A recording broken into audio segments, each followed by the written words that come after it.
Guys, welcome to சிங்கிதி தமிழ். ஒருத்தன் கேட்டிருந்தாங்க, அண்ணா இந்த மாதிரி ஒன்று போடுங்கண்ணா, நாங்கள் படிக்கிறோம் ஆனால் சம் போட முடியல, தியரி மட்டும் நல்லா படிச்சிடறோம், சம் சால்வ் பண்ண முடியல, ஸோ ப்ராப்ளம் சால்விங் ஒரு வீடியோ போடுங்க அப்படின்னு கேட்டிருந்தாங்க. ஸோ அதுக்குன்னு ஒரு வந்து நான் இன்ஆர்கானிக்ல இம்பார்ட்டன்ட் சாப்டர்ஸ் பற்றி வீடியோ போட்டிருப்பேன். என்னன்னா கான்ஸ்டன்ட் காம்பவுண்ட்ஸ். அந்த வீடியோ போய் செக் பண்ணீங்கன்னா இம்பார்ட்டன்ட் சாப்டர்ஸ் இருக்கு இன்ஆர்கானிக். அதுல ஒன்று மெயினா இருக்குது கான்ஸ்டன்ட் காம்பவுண்ட்ஸ். ஓகே, இதுல என்ன கொண்டு வந்திருக்கீங்கன்னா PYQ 2024 அதுல என்ன கேட்டிருக்காங்கன்னு பாத்தீங்கன்னா, நீங்க இப்ப நான் சம் போட்டுருக்காங்க எப்படி ப்ராப்ளம் சால்வ் பண்ணுன்ட்டு, கான்ஸ்டன்ட் காம்பவுண்ட்ஸ் என்ன பண்ணுன்ட்டு. இப்ப பாத்தீங்கன்னா 2 காம்பவுண்ட் இருக்கு, அதுக்கப்புறம் 4 option, spin free complex, spin பேர் காம்ப்ளெக்ஸ், ஸ்பின் பேர் காம்ப்ளெக்ஸ், ஸ்பின் ஃப்ரீ காம்ப்ளெக்ஸ் கேட்டிருக்காங்க. கரெக்டா? ஸோ அதுக்கு முன்னாடி இப்ப இது சென்ட்ரல் ஆட்டம் கண்டுபிடிக்கணும். இது தனி ஆட்டம், இது தனி காம்ப்ளெக்ஸ், இது தனி காம்ப்ளெக்ஸ். ஸோ ஃபர்ஸ்ட் காம்ப்ளெக்ஸ் வருவோம். இப்ப சென்ட்ரல் ஆட்டம் சி இருக்குல்ல, CO கோபால்ட் அட்டாமிக் நம்பர் முதல்ல தெரியும். இந்த கான்ஸ்டன்ட் காம்பவுண்ட்ஸ் டி பிளாக்ல தெரியும். அட்டாமிக் நம்பர், எலக்ட்ரானிக் கான்ஃபிகரேஷன் இதெல்லாம் ரொம்ப ரொம்ப முக்கியம். ஸோ இப்போ அட்டாமிக் நம்பர் ஆஃப் சி வந்து 27. அதுக்கப்புறமா எலக்ட்ரானிக் கான்ஃபிகரேஷன் 4s2 3d7. கரெக்டா? அதுக்கப்புறமா அது அட்டாச் ஆகிற லைகண்ட்லாம் பார்க்கணும். அது ஸ்ட்ராங் ஃபீல்ட் லைகண்டா வீக் ஃபீல்ட் லைகண்ட் பார்க்கணும். ஸோ இப்போ NS3 வந்துட்டு ஸ்ட்ராங் ஃபீல்ட் லைகண்ட். ஸோ அந்த எலக்ட்ரான்ஸ்லாம் பேரட். இப்போ நான் பண்ணி காமிக்கிறேன் பாருங்க. 4s2 3d7 போட்டோமா, இது அட்டாமிக் நம்பரு, இது எலக்ட்ரானிக் கான்ஃபிகரேஷனு. அதுக்கப்புறமா இப்போ நம்ம பாண்டிங் இது பண்ணோம்ல, பேரிங், இது டி ஆர்பிட்டாலுக்குரிய பாக்ஸஸ், 5 பாக்ஸ் டி ஆர்பிட்டாலுக்கு. ஸோ இப்போ பார்த்தீங்கன்னா அடுத்த ஸ்டெப் என்னன்னா ஆக்சிஜன் ஸ்டேட் கண்டுபிடிக்கணும். இது டோட்டலா இந்த காம்ப்ளெக்ஸ் ஆக்சிஜன் ஸ்டேட் என்ன 3+. ஸோ S3 வந்துட்டு 0, CO நம்ம கண்டுபிடிக்கணும்.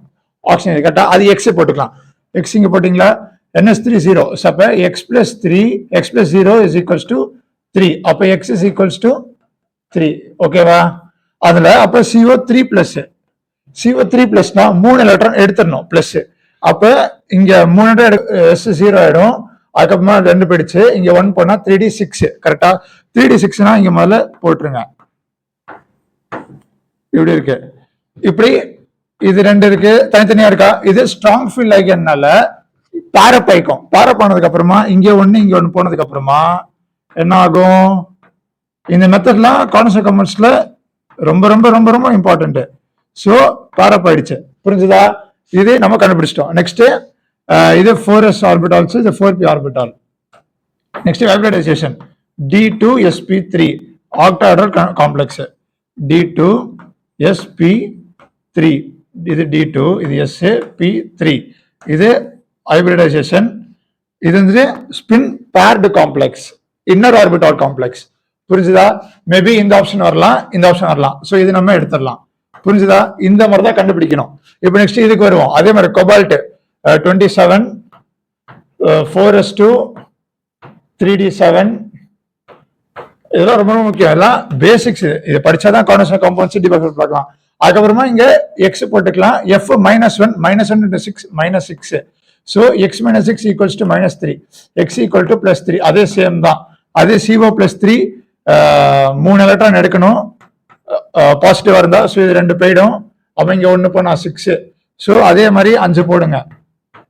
இப்படி போடுவீங்களா? இது வந்துட்டு பேரப் நடக்குமா அப்படின்னு முதல்ல பார்க்கணும்.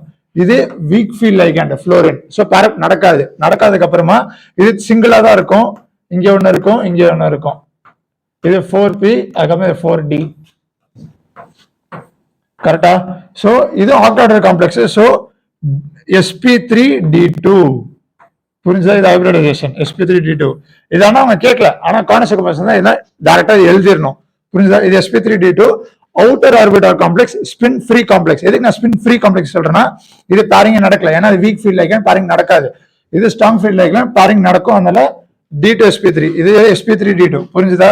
சோ இப்ப பாத்தீங்கன்னா இந்த ஆப்ஷன் வரும். ஸ்பின் ஃப்ரீ காம்ப்ளெக்ஸ் இருக்கு, ஸ்பின் பேர்ட் இருக்கு. என்ன சொன்னேன்? இது spin free complex. So second option தான். இந்த மாதிரி தான் கண்டுபிடிக்கணும். புரிஞ்சுதா? எப்படி இந்த மாதிரி படம் சொல்லுங்க. கான்ஸ்டன்ட் காம்பவுண்ட்ஸ் வந்தா முதல்ல atomic number, electronic configuration, oxygen state, இந்த பாக்ஸஸ் போட்டு ஹைபிரிடைசேஷன். அதுக்கப்புறம் மேக்னெட்டிக் மொமெண்ட் ஒரு ஃபார்முலா இருக்கு, தெரியும்ல, √n × n+2. புரிஞ்சுதா? என்ன வந்துட்டு நம்பர் ஆஃப் அன்பேர்ட் எலக்ட்ரான்ஸ். அவங்க கேட்டிருந்தா போடலாம். புரியுதா? இந்த மாதிரி சிம்பிளா தான் கண்டுபிடிக்கணும். ஏதாச்சும் டவுட்ஸ் இருந்தா கமெண்ட்ஸ் கேளுங்க. சிம்பிளா இந்த மாதிரி சால்வ் பண்ணிக்கலாம். என்ன கேட்குறீங்களோ நான் வீடியோ போடுறேன். All the best. பார்ப்போம்.